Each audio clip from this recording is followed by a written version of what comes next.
Hello friends, welcome back to our YouTube channel. ಇವತ್ತಿನ recipe ಬಂದು ration ಅಕ್ಕಿಯಿಂದ soft ಆಗಿರೋಂಥ ದೋಸೆನ ಹೇಗೆ ಮಾಡ್ಕೊಳ್ಳೋದು ಅಂತ ನೋಡ್ಕೊಳ್ಳೋಣ ಬನ್ನಿ. ಮೊದಲಿಗೆ ಒಂದು ಪಾತ್ರೆ ಇಟ್ಕೊಂಡು ಈ ಗ್ಲಾಸ್ನಲ್ಲಿ ನಾನು 3 ಲೋಟ ಆಗೋಷ್ಟು ಅಕ್ಕಿನ ಹಾಕೋತಾ ಇದ್ದೀನಿ. ನಂತರ ಇದೇ ಗ್ಲಾಸ್ ಅಳತೆಲೆ ನಾನು ಅರ್ಧ ಲೋಟದಷ್ಟು ಉದ್ದಿನಬೇಳೆ ಕೂಡ ಹಾಕೋತಾ ಇದ್ದೀನಿ. ಅದಾದ ನಂತರ ಒಂದು ಚಿಕ್ಕ ಸ್ಪೂನಲ್ಲಿ 4 ಟೀ ಸ್ಪೂನ್ ಆಗೋಷ್ಟು ಕಡಲೆಬೇಳೆ ಹಾಗೂ ಅರ್ಧ ಟೀ ಸ್ಪೂನ್ ಆಗೋಷ್ಟು ಮೆಂತ್ಯಕಾಳು ಹಾಗೆ 1 ಟೀ ಸ್ಪೂನ್ ಆಗೋಷ್ಟು ತೊಗರಿಬೇಳೆ ಕೂಡ ಆ್ಯಡ್ ಮಾಡ್ಕೊತಾ ಇದ್ದೀನಿ. ನಂತರ ಇದನ್ನು ನೀರು ಹಾಕ್ಕೊಂಡು ಒಂದು 3ರಿಂದ 4 ಸಲ ಚೆನ್ನಾಗಿ ವಾಶ್ ಮಾಡಿಟ್ಕೊಳ್ಳೋಣ. ರೇಷನ್ ಅಕ್ಕಿ ಆಗಿರೋದ್ರಿಂದ ಸ್ವಲ್ಪ ಡಸ್ಟು ಜಾಸ್ತಿ ಇರುತ್ತೆ, ಹಾಗಾಗಿ ಇದನ್ನು ಚೆನ್ನಾಗಿ ವಾಶ್ ಮಾಡಿಟ್ಕೋಬೇಕು.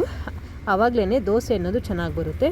ನೋಡಿ, ನಾನು ವಾಶ್ ಮಾಡಿ ಇಟ್ಕೊಂಡು ಇದಕ್ಕೆ ಈಗ ನಾನು ಅಕ್ಕಿ ಮುಳುಗುವಷ್ಟು ನೀರನ್ನು ಹಾಕ್ಕೊಂಡು ನಂತರ ಇದನ್ನು ಒಂದು 5ರಿಂದ 6 ಅವರ್ ನೆನೆಯೋಕ್ಕೆ ಅಂತ ಬಿಡ್ತೀನಿ. ನಂತರ ಅಕ್ಕಿ ರುಬ್ಬೋದು ಇನ್ನೊಂದು 5 ನಿಮಿಷ ಇದೆ ಅನ್ನೋ ಟೈಮಲ್ಲಿ ಗಟ್ಟಿ ಅವಲಕ್ಕಿನ ಚೆನ್ನಾಗಿ ತೊಳೆದು ಸ್ವಲ್ಪ 2 ಸ್ಪೂನಷ್ಟು ಇಟ್ಕೊಂಡಿದ್ದೀನಿ.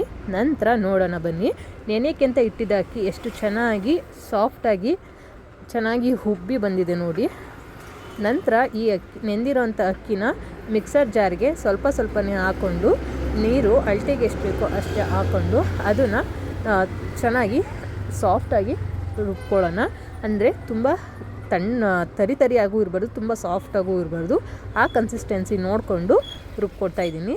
ಹಾಗೆ ಉಳಿದಿರೋ ಎಲ್ಲ ಅಕ್ಕಿನೂ ಕೂಡ ಅದೇ ರೀತಿ ರುಬ್ಕೊಂಡು ಇನ್ನೊಂದು ಪಾತ್ರೆಗೆ ಟ್ರಾನ್ಸ್ಫರ್ ಮಾಡ್ಕೊತಾ ಇದ್ದೀನಿ.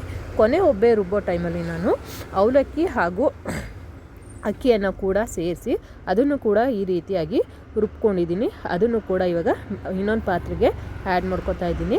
ನೋಡಿದ್ರಲ್ಲ, ನಾನು ರುಬ್ಕೊಂಡಿರುವಂತಹ ದೋಸೆ ಹಿಟ್ಟು ಇಷ್ಟ ಆಗಿದೆ. ನಾನು ಈಗಲೇ ಇದಕ್ಕೆ ಅಳತೆಗೆ ಬೇಕಾಗಿರುವಷ್ಟು ಉಪ್ಪು ಹಾಗೆ 1/4 ಟೀ ಸ್ಪೂನಷ್ಟು ಅಡುಗೆ ಸೋಡಾ ಕೂಡ ಇದಕ್ಕೆ ಆ್ಯಡ್ ಮಾಡಿಟ್ಕೊತಾ ಇದ್ದೀನಿ.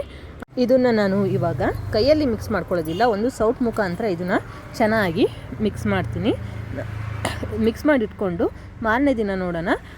ಒಂದು ತವನ ಕಾಯೋದಕ್ಕೆ ಅಂತ ಬಿಟ್ಟು ಹಂಚು ಚೆನ್ನಾಗಿ ಕಾದಾದಮೇಲೆ ನಮಗೆ ಯಾವ ಶೇಪಲ್ಲಿ ಬೇಕು ದೋಸೆ ಆ ಶೇಪಲ್ಲಿ ಒಂದು ಸೌಟಷ್ಟು ದೋಸೆ ಹಿಟ್ಟನ್ನು ಹಾಕೊಂಡು ಹಂಚು ಮೇಲೆ ಸ್ಪ್ರೆಡ್ ಮಾಡ್ಕೊಂಡಿದ್ದೀನಿ. ಈಗ ನಾನು ಇದನ್ನು ಜಸ್ಟ್ 1ರಿಂದ 2 ನಿಮಿಷ ಹಾಗೆ ಬೇಯಿಸ್ಕೊತೀನಿ. ನಂತರ ಇದಕ್ಕೆ ಎಣ್ಣೆಯನ್ನು ಕೂಡ ಹಾಕ್ಕೊಂಡು ಬೇಯಿಸ್ಕೊತಾ ಇದ್ದೀನಿ. ನಿಮಗೆ ಇನ್ನೂ ಸಾಫ್ಟಾಗಿ ಬೇಕು ಅಂದರೆ ಲಿಡ್ನ ಕ್ಲೋಸ್ ಮಾಡಿ ಕೂಡ ಬೇಯಿಸ್ಕೋಬೋದು. ನಾನು ಯಾವುದೇ ರೀತಿ ಲಿಡ್ನ ಕ್ಲೋಸ್ ಮಾಡಿದೆ, ಮುಚ್ಚಳವನ್ನು ಮುಚ್ಚದೆ ಹಾಗೆ ಬೇಯಿಸ್ಕೊತಾ ಇದ್ದೀನಿ. ನೋಡಿ, ಎತ್ತುತ್ತಾ ಇದ್ದರೆ ಹಾಗೆ ಒಂದೇ ಇದರಲ್ಲಿ ಎಷ್ಟು ಚೆನ್ನಾಗಿ ದೋಸೆ ಎದೊಳ್ತಿದೆ ಅಂತ ನೋಡಿ. ಈಗ ನಾನು ಇದನ್ನು ಜಸ್ಟ್ ಉಲ್ಟಾ ಮಾಡಿಕೊಂಡು ಜಸ್ಟ್ 1ರಿಂದ 2 ಸೆಕೆಂಡ್ ಮಾತ್ರ ಬೇಯಿಸ್ಕೊತೀನಿ. ನೋಡಿದ್ರಲ್ಲ ದೋಸೆನ ಎಷ್ಟು ಸಾಫ್ಟಾಗಿ ಇದು ಮಾಡ್ಬೋದು ಅಂತ. ನೀವಿನ್ನೂ ನಮ್ಮ ಚಾನಲ್ನ ಸಬ್ಸ್ಕ್ರೈಬ್ ಮಾಡದೆ ನೋಡ್ತಾ ಇದ್ದರೆ ಪ್ಲೀಸ್ ಸಬ್ಸ್ಕ್ರೈಬ್ ಮಾಡ್ಕೊಳ್ಳಿ. ಹೇಗಿತ್ತು ಅಂತ ನೀವು ಕೂಡ ಒಂದು ಟೈಮ್ ಟ್ರೈ ಮಾಡಿ ನೋಡಿ, ಪರ್ಫೆಕ್ಟಾಗಿ ಬರುತ್ತೆ. ಇನ್ನೂ ಹೆಚ್ಚಿನ ಅಡುಗೆ ವಿಡಿಯೋಗಳಿಗೋಸ್ಕರ ನಮ್ಮ ಚಾನಲ್ನ ಸಬ್ಸ್ಕ್ರೈಬ್ ಮಾಡ್ಕೊಳ್ಳಿ. ಹಾಗೆ ಬೆಲ್ಲೈಕನ್ ಕೂಡ ಕ್ಲಿಕ್ ಮಾಡಿ.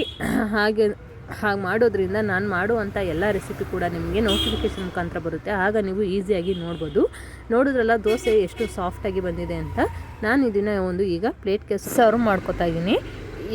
ಇದಾಗಿತ್ತು ಇವತ್ತಿನ ನನ್ನ ಅಡುಗೆ ವಿಡಿಯೋ. Thank you.